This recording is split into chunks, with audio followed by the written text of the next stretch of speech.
En este mes de la Biblia, como lo conocemos, pues damos gracias al Señor por esta bendición, amados hermanos, que podemos meditar, que aún tenemos la oportunidad de estudiar la palabra y es de bendición para cada uno de nosotros. Sobre todo, hacer énfasis que la palabra del Señor es fiel y verdadera.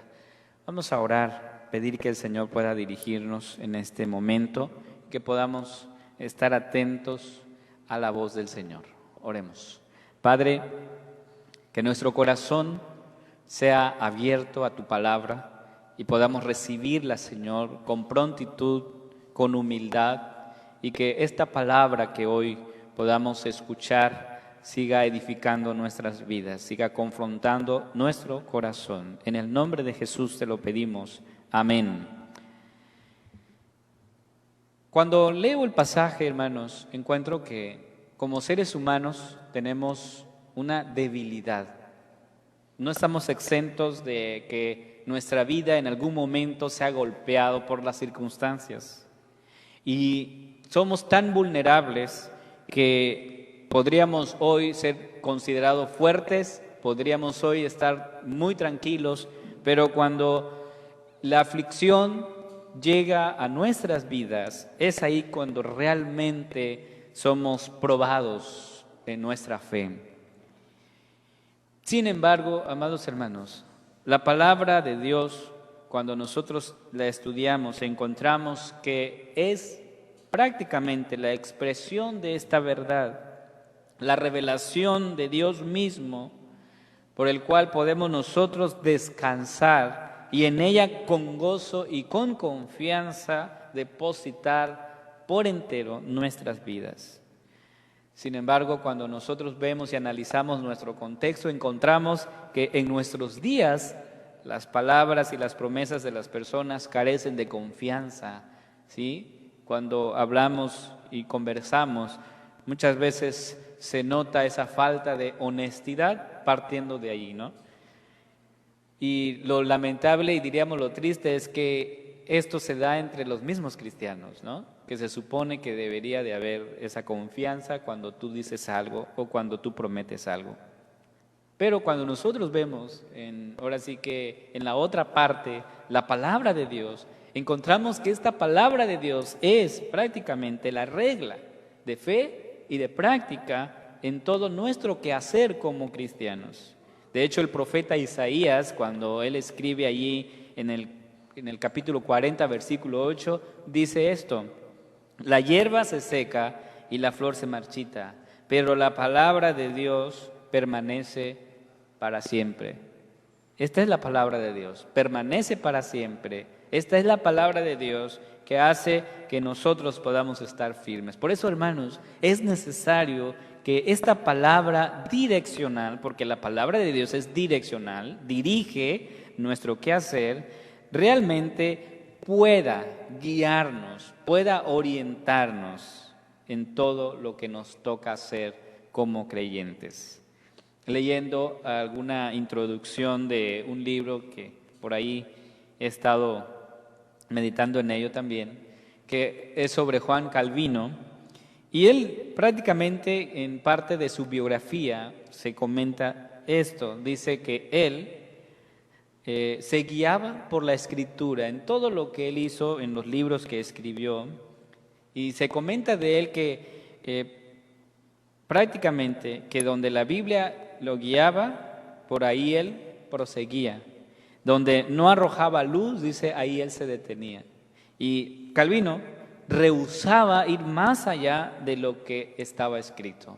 Entonces, algo que yo rescato mucho y me acuerdo cuando leo la Escritura es sobre la enseñanza de nuestros maestros en el seminario. Ellos nos decían siempre, cuando la Biblia calla, nosotros callamos. Y eso es un principio que debemos mantener siempre. Cuando la palabra de Dios calla, nosotros callamos. No tenemos que ir más allá y saber qué va a pasar o qué es aquello que yo no puedo entender, porque hay cosas que realmente fueron ocultas a nuestros ojos que en este momento no lo vamos a entender. En este lado, ¿verdad? en el que vivimos. No la vamos a entender. El día que estemos con el Señor se va a revelar todo, ¿no? Pero mientras estamos aquí hay cosas que todavía no entendemos y no lograremos entender, ¿sí? Pero hoy somos llamados, amados hermanos, a abrazar la palabra del Señor. Hoy somos llamados a atesorarla en nuestro corazón. Ese es el llamado que el Señor nos hace. ¿Por qué? Porque nosotros vivimos en un mundo corrupto, en un mundo caído y sujeto en esclavitud del pecado. Somos pecadores, como lo vuelvo a repetir, somos pecadores que convivimos con pecadores. Entonces, prácticamente, ¿cómo nos vamos a mantener firmes en una situación, en una cultura, en una sociedad que cada día busca siempre alejarse de Dios o renegar de Dios? ¿Cómo nos mantenemos firmes? Por eso, en este día, el llamado del Señor para nosotros es que abracemos la palabra, que la recibamos con humildad, como dice la Escritura. El Salmo que leíamos, el 119, 49 al 64, encontramos que el salmista dice algunas cosas que a mí me llaman la atención. Él dice, acuérdate de la palabra dada a tu siervo. Por ahí comienza el versículo 49. Y luego dice, esta palabra es mi consuelo en mi aflicción. Frente a la hostilidad he buscado permanecer en tu palabra. Tú eres un Dios justo que imparte justicia. Es lo que está diciendo aquí el salmista. Tus estatutos son cánticos para mí. En mis desvelos me acuerdo de tu palabra. Fui bendecido al guardar tus mandamientos. Guardaré tu palabra. Ten misericordia según tus palabras. Vi mi vida a la luz de tu palabra y volví a ti. Prácticamente es una radiografía, ¿sí?, de lo que el salmista está viviendo frente a la hostilidad de un mundo, como hemos dicho, de un mundo corrompido, de una sociedad alejada de Dios. Pero frente a ello, ¿qué hace? ¿Qué hace este salmista? Dice, se refugia en el Señor, en su palabra sobre todo. Por eso, cuando nosotros somos llamados a abrazar la palabra de Dios, abrazar la palabra de Dios, amados hermanos, implica creer en ella. Eso es un paso fundamental e importante cuando nosotros hablamos de esto. Debemos creer en la palabra de Dios. Es decir, que esta palabra que nos dirige el día de hoy realmente pueda guiar nuestra vida en todo lo que nosotros debamos hacer. Sin embargo, para que esto suceda, como lo hemos mencionado, primero debemos creer que esta palabra es verdad. O sea, esta palabra es verdad, es cierto. Leyendo un poco, me acuerdo que en una de las lecturas que tuve de uno de los libros del Dr. Sproul, él decía, no solo debemos creer en Dios, sino que debemos creerle a Dios. Es decir, que esta palabra es verdad. Vamos a creerle a Dios. Y la pregunta es, ¿por qué deberíamos creerle a Dios? Juan, capítulo 17, versículo 17 dice, santifícalos en tu verdad, tu palabra es verdad.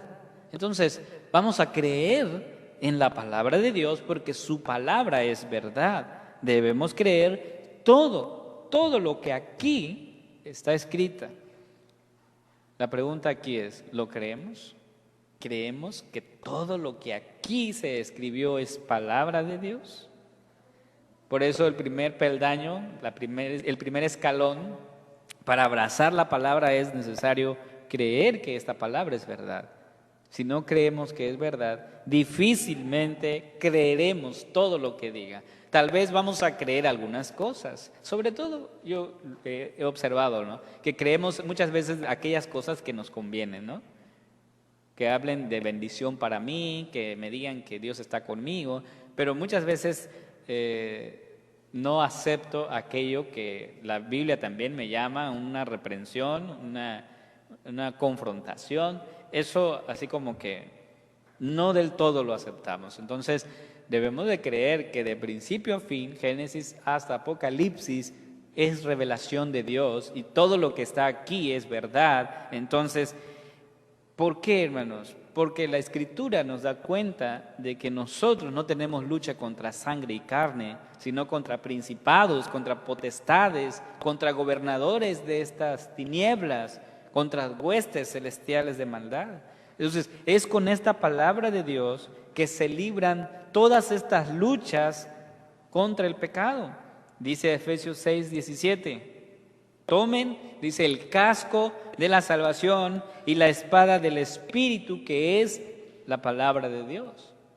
Es una preparación para nosotros, pero si nosotros no somos conscientes de que prácticamente estamos librando una lucha todos los días, entonces no estaremos tan sólidos o firmes cuando el enemigo siga atacando nuestras vidas. Hemos escuchado por años yo lo escuché, no recuerdo que tenía yo como 10 años, yo creo, hasta más, pero por lo menos hasta ahorita me acuerdo, que siempre nos decían, hay que leer la Biblia, hay que estudiarla, y por ahí alcancé a escuchar que era un medio de gracia, aunque no entendía yo el concepto en sí, pero siempre nos repetían que era un medio en el cual Dios ha dejado para que nosotros podamos aprender de Él y saber más de Él. De hecho, recuerdo que en una de las veces que se celebraban el Día de la Biblia, la iglesia y su campo la celebraba, y entonces las misiones que tenía la iglesia prácticamente la celebraban un día, ¿sí? Cada misión, cada congregación tenía un día especial de celebración del Día de la Biblia. Y entonces los maestros de niños, pues preparaban a los niños para presentar una poesía, o algún canto, ¿no? Y yo recuerdo que en esos tiempos lo esperábamos con ansias porque era como un día en el que todos pasábamos y decíamos un texto bíblico que así era, obviamente menciona la Biblia, pero también un canto.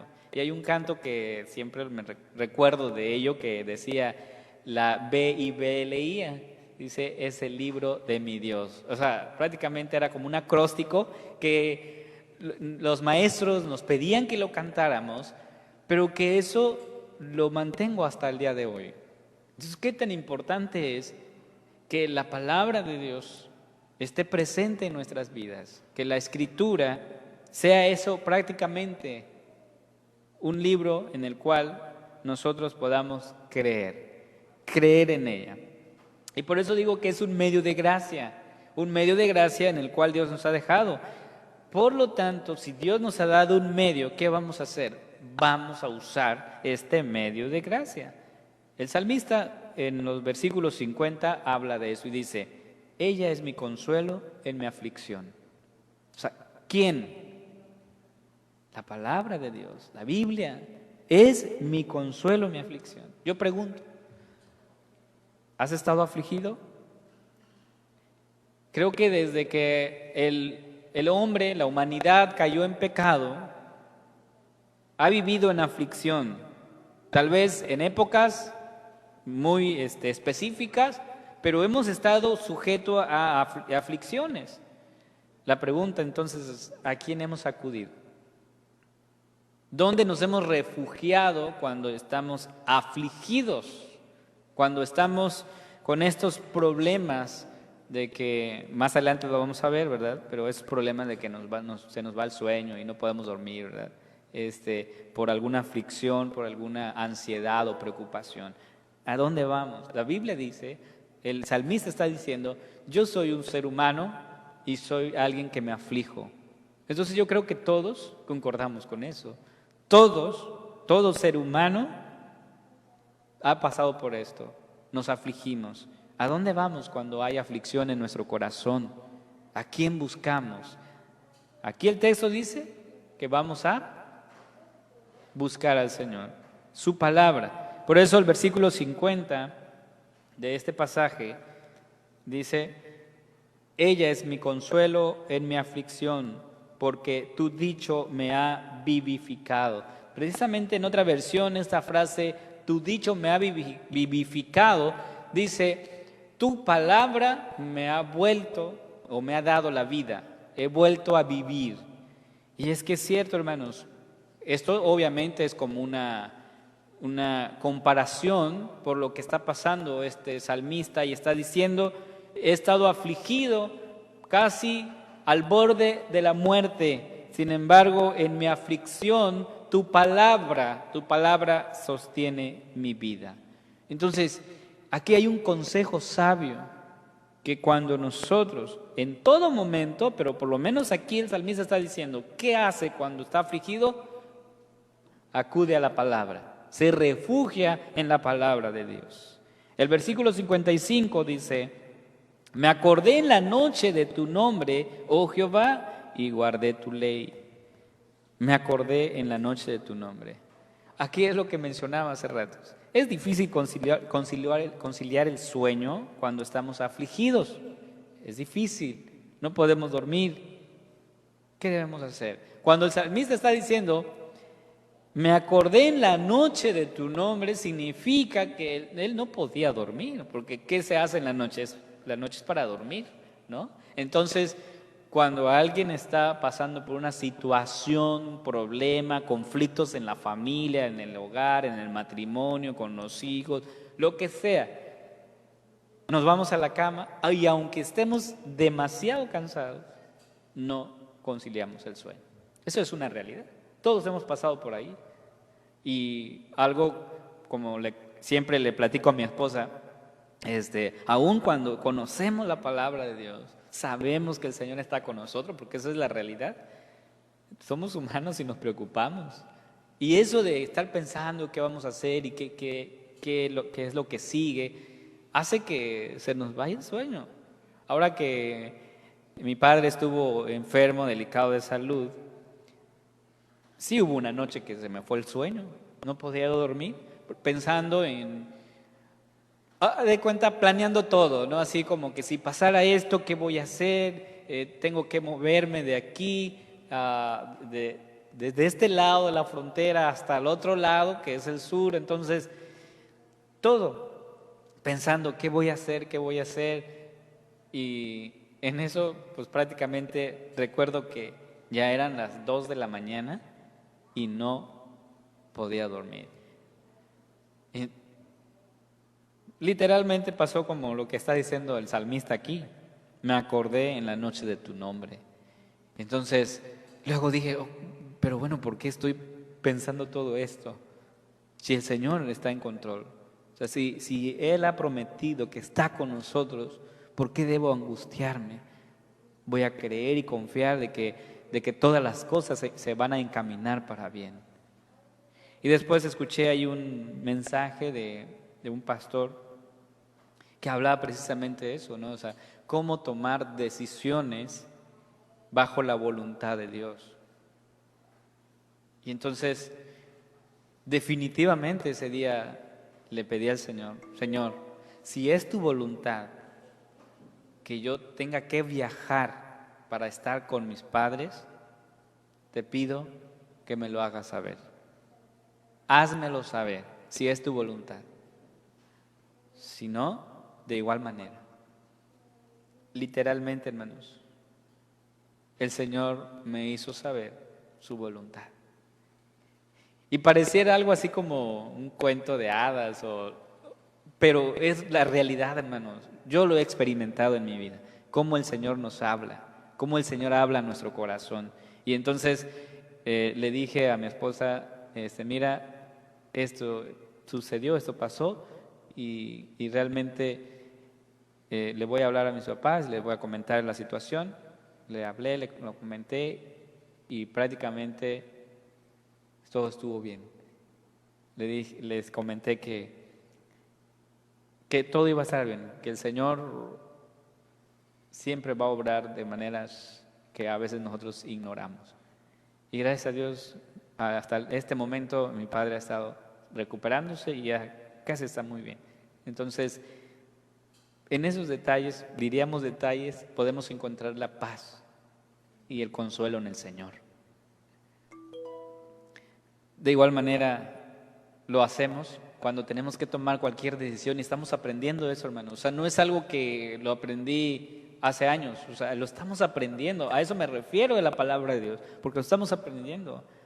También se dio en esta semana de que teníamos que tomar una decisión respecto a viajar a Monterrey o no. Y de esa manera también yo le dije, vamos a orar, vamos a pedir al Señor que Él nos diga si debemos o no viajar. Si Él dice que viajamos, viajamos. Y el Señor respondió. De inmediato, fíjense, o sea, algo que a uno lo va a uno a sorprender, pero es así el Señor. Yo le dije a mi esposa, ya ves, el Señor respondió a nuestra oración, porque Dios es bueno. Entonces, cuando estamos en esa situación, hermanos, en la noche, que no podemos dormir, acuérdese de la palabra, acuérdese de lo que dice su palabra, que el Señor es un Dios poderoso y que siempre cuida de sus hijos. Entonces, amados hermanos, es cierto, nosotros nos preocupamos, nos angustiamos, pero en medio de esa angustia, de esa preocupación, vayamos a la palabra. No lo pensemos más, vayamos a la palabra, nos refugiemos en ella. Y aquí es lo que está haciendo el salmista, está diciendo, ella es mi consuelo en mi aflicción, dice, me acordé, oh Jehová, de tus juicios y me consolé. Lo que está mencionando aquí el texto, me acordé, dice el versículo 55, en la noche de tu nombre, oh Jehová, y guardé tu ley. Y luego en el versículo 62 vuelve a decir, a medianoche me levanto para alabarte por tus justos juicios. Aquí prácticamente estamos observando a una persona, un humano, que trae muchos problemas, ¿sí? Sí, muchos problemas. El que diga, estoy afligido, pero busqué tu palabra. El que diga, en la noche no puedo dormir, pero acudí a ti. Y el que diga aquí en el versículo 62, a medianoche, dice, a medianoche me levanto para alabarte por tus justos juicios. O sea, cuando dice que a medianoche, prácticamente está revelando a alguien que no puede conciliar el sueño, pero que en medio de eso no está pensando banalidad. Su mente no está ociosa, aunque parece ser que quiere entrar en esa ociosidad. Él dice, antes de eso, canto al Señor. Y es lo que está diciendo aquí, a medianoche me levanto para alabarte.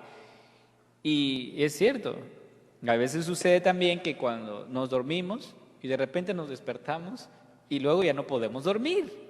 Esa es otra realidad. Sea por un problema físico que tengamos, o sea por alguna preocupación o lo que estemos pasando, ¿qué vamos a hacer? Aquí el texto dice vamos a cantar. Digo, a medianoche, pues imagínense, pero bueno, cantemos al Señor a medianoche. No hay otra manera, no hay otra forma. Busquemos al Señor. Por eso llegamos al punto de la pregunta, ¿qué razones hay para creer en la Escritura? ¿Qué razones hay para creer en esta palabra? Hay muchas, yo voy a darles tres nada más, tres razones. Primero, su procedencia, su origen. Dice la Escritura en 2 Timoteo capítulo 3, versículos 16 y 17, toda la Escritura es inspirada por Dios. Su origen viene de allá, de Dios, de allá viene. Y es útil para enseñar, para reprender, para corregir, para instruir en justicia, a fin de que el hombre de Dios sea perfecto, preparado para toda buena obra. Entonces, la primera razón para creer en la palabra de Dios, en esta palabra, es su procedencia, o sea, viene de Dios, ha sido inspirada por Dios. La segunda, porque esta palabra es perfecta, o sea, aquí no hay errores. En cualquier libro siempre encontramos errores. Pero dice la palabra en el Salmos 19, versículos 7 al 10, dice, la ley del Señor es perfecta, que restaura el alma. El testimonio del Señor es seguro, que hace sabio al sencillo.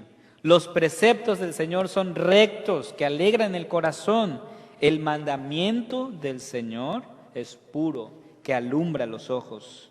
El temor del Señor es limpio, que permanece para siempre. Los juicios del Señor son verdaderos, todos ellos justos, deseables más que el oro, más que mucho oro fino, más dulce que la miel y que el que destila del panal. ¿Por qué debemos creer? Porque es perfecta. La ley de Jehová es perfecta. Entonces, cuando hablamos de perfección, hablamos de que la palabra de Dios no tiene errores. O sea, aquí no vas a encontrar ni un error. Como decía un hermano, un escritor, decía, a veces nosotros pensamos que la escritura es muy difícil de entender o comprender, dice, y el problema no está aquí. La palabra de Dios es clara, es clara. El problema no es la palabra, el problema somos nosotros que no la entendemos, ese es el problema. Entonces, pero la palabra de Dios es perfecta, cabalmente, en toda su plenitud. ¿Por qué? Porque es palabra de Dios, porque viene de Dios. No hay duda de ello. Y la tercera razón por la que deberíamos de creer en la palabra es porque esta palabra siempre se ha cumplido, ¿sí? Desde el principio. Cuando nosotros leemos las profecías, precisamente leyendo ahí encontré, ¿verdad?, de manera particular, tenemos prácticamente 300 profecías en el Antiguo Testamento que se cumplieron en Cristo. 300. Yo me acuerdo de una de ellas, cuando se profetiza de que Jesús iba a entrar en un pollino, ¿sí?, a Jerusalén. O cuando se dijo que iban a nacer en un cierto lugar específicamente, ¿sí? O sea, no es que posiblemente nazca en Nazaret o posiblemente nazca en Belén. O sea, fue un lugar específico, a detalle. Y reflexionábamos en una ocasión y decíamos, en la historia de la humanidad hemos encontrado a alguien que primero se diga todo lo que va a pasar antes que nazca.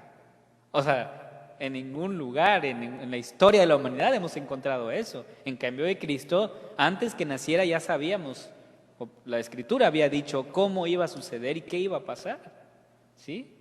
Pero esa es la palabra de Dios, hermanos. Siempre se ha cumplido. Sus promesas son fieles y verdaderas, como leíamos en el libro de Apocalipsis. Entonces, la palabra de Dios se cumple. Y una prueba de ello es lo que dice Romanos 1 y 2, hablando acerca del apóstol Pablo. Dice, Pablo, siervo de Cristo Jesús, llamado a ser apóstol, llamado, dice, apartado para el evangelio de Dios, que él ya había prometido. O sea, significa que eso se dio antes, una promesa, y que ahora tiene su cumplimiento en la persona de Pablo, que fue llamado para predicar el evangelio. Y así, en toda la Escritura, nosotros podemos encontrar que todo lo que Dios prometió a sus siervos se cumplió. Un ejemplo práctico, Abraham. Cuando Dios le dice, sal de tu tierra, de tu parentela, a la tierra que te voy a mostrar. Y tú serás padre de naciones. Te voy a bendecir. ¿Fue complicado para ellos esperar la promesa de Dios? Difícil. Que hasta pensaron que había que ayudarle a Dios, ¿no? O sea, como que se apresuraron y dijeron, no, sí, mira, esto no va a pasar, parece ser que esto no va a suceder, entonces hay que hacer algo. Pero Dios cumplió. Dios cumplió su palabra y le dio un hijo a Abraham. En una situación humanamente difícil, sobre todo para la esposa, ¿verdad? Y ellos ya estaban grandes. Pero es así es Dios. Todo lo que ha prometido, lo cumple. Por eso, por esta razón, deberíamos de creer en la palabra de Dios. Yo dije nada más 3 razones, ¿no? Porque es perfecta, su origen viene de Dios, y porque todo lo que nosotros hemos leído aquí se ha cumplido al pie de la letra, y también aquellas cosas que todavía no se cumplen, yo no dudo que se van a cumplir. Porque cuando Jesús habla de lo que iba a suceder, como hablando de las señales del fin, del tiempo, habló de tantas cosas que van a venir. Y yo no dudo que va a suceder. Así es que deberíamos de estar leyendo la palabra y obviamente preparados, ¿no? Segundo punto de que el cual somos llamados a abrazar la palabra. Debemos abrazar la palabra de Dios y abrazarla, dijimos, implica creer en ella. Segundo, implica obedecerla. Son dos cosas muy importantes. Implica creer y también implica obedecer. Dice Santiago 1:22, pero sed hacedores de la palabra y no tan solamente oidores, engañados a vosotros mismos. Sed hacedores, eso implica obedecer, hermanos. Por eso creo que todos sabemos, y como iglesia sabemos, tú sabes que debes orar, sabes que debes evangelizar, sabes que debes diezmar, ofrendar, amar, ayudar a las personas. La pregunta es, ¿por qué debemos obedecer? ¿Por qué? Esa es la pregunta. Primero, porque es lo correcto, ¿sí? Es lo correcto, es lo que nos ha enseñado el Señor. Ahora, no obedecemos porque queremos que Dios nos acepte, porque muchos creen que eso, ¿no? Hay que obedecer para que Dios te acepte y para que Dios te ame. No, Dios nos ha aceptado y Dios nos ama. Eso no dudo de ello. Ahora, más bien obedecemos porque sabemos que en Cristo Jesús hemos sido aceptados. Esa es como la razón, las consecuencias del amor de Cristo. Por eso, la Confesión de Fe de Westminster, hablando acerca de la autoridad de las Santas Escrituras, dice: ellas deben ser creídas y obedecidas. ¿Por qué? Porque no depende, dice, del testimonio de ningún hombre o iglesia, sino exclusivamente del testimonio de Dios, quien en sí mismo es la verdad, el autor de ellas, y deben ser creídas porque son la palabra de Dios. Es lo que dice la Confesión de Fe de Westminster. Entonces, para los verdaderos seguidores de Cristo, es decir, para nosotros, amados hermanos, la obediencia nunca es periférica, ¿sí? La obediencia tampoco es opcional para los creyentes. En el corazón de lo que significa ser un discípulo, un verdadero discípulo de nuestro Señor Jesucristo, está de que nosotros podamos vivir en una devoción amorosa a Dios, pero si este amor que nosotros decimos tenerle a Dios es real, la prueba de fuego es la obediencia. ¿Amamos a Dios? Vamos a obedecerle. Jesús sostuvo esto, dijo: si ustedes me aman, guardarán mis mandamientos. Ahí está. Y es que el amor genuino hacia Cristo siempre se va a manifestar en la obediencia. Si nosotros en realidad amamos al Señor, vamos a obedecer. Si no, pues seremos desobedientes, ¿verdad? Quiero terminar. ¿Qué pide Dios de nosotros hoy? Después de lo que hemos escuchado, de todo lo que hemos visto, ¿qué pide Dios de nosotros? ¿Verdad? Dice que creamos en su palabra, que le creamos a Dios y obviamente que le obedezcamos. Esas son dos cosas muy importantes, básicos en la vida de todos nosotros. Pero ¿cuál es la realidad? Es la pregunta. ¿Cuál es nuestra realidad? La realidad es que no creemos del todo en ella. ¿Sí? No creemos del todo y no obedecemos del todo. Esa es la realidad presente de nuestra vida. Por eso, hermanos, ¿qué vamos a hacer? ¿Qué vamos a hacer ante esa realidad? Porque no creemos del todo y tampoco la obedecemos, no obedecemos la palabra de Dios. O habrá alguien que diga: yo sí creo al 100% y obedezco al 100% al Señor. La verdad, yo creo que estamos lejos, ¿no? Como decía el hermano Sproul, somos llamados a ser cristianos y eso significa que te vas a poner los zapatos de Cristo. Sin embargo, dice, a todos nosotros nos queda grande esos zapatos. Y es una realidad. A todos nos queda grande los zapatos. Pero somos representantes de Cristo. Así Dios lo ha querido. Entonces, hermanos, ¿qué vamos a hacer? Pues bueno, la Biblia siempre lo hemos estudiado en el libro de Apocalipsis. Hasta el momento hemos escuchado una sola palabra que Jesús le mandó a la iglesia, un mensaje nada más. Dijo: arrepiéntanse. Eso fue el mensaje, un mensaje de arrepentimiento. Entonces vamos a pedirle perdón al Señor, hermanos, y arrepentirnos. Es decir, tenemos que regresar a Cristo y ver las cosas como Cristo la ve. Y la noticia aquí es que Cristo, Él no nos rechaza, Él nos espera siempre con los brazos abiertos. Ahora, si los que nos están viendo, y esto es para todos, si aún en realidad no tenemos a Cristo en nuestro corazón, pues hoy somos llamados a creer en Cristo, a creer en Él y en su palabra. Y dice la palabra del Señor, cree en el Señor Jesucristo y serás salvo. Entonces, este mensaje es para todos, no solo para los que creemos y sabemos que ya somos de Cristo, sino para aquellos también que aún sienten en su corazón que Cristo no está ahí, pero que han escuchado el mensaje y que el mensaje hoy les está llamando.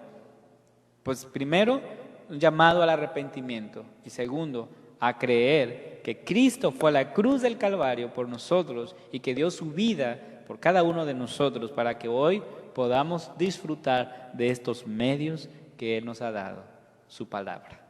Que el Señor confirme esta palabra en nuestros corazones. Amén.